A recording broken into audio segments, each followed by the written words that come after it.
দিনাজপুরের হাজী মোহাম্মদ দানেশ বিজ্ঞান ও প্রযুক্তি বিশ্ববিদ্যালয়ে পাওয়া যাচ্ছে রাজশাহীর সেই বিখ্যাত কালাই রুটি।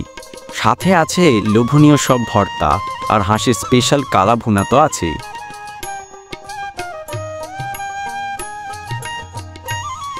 প্রতি রুটি মাত্র 30 টাকা, ভর্তা 10 টাকা আর হাঁসের কালা ভুনা মাত্র 150 টাকা। বিকেল 4টা থেকে দোকান খোলা থাকে একদম গভীর রাত পর্যন্ত।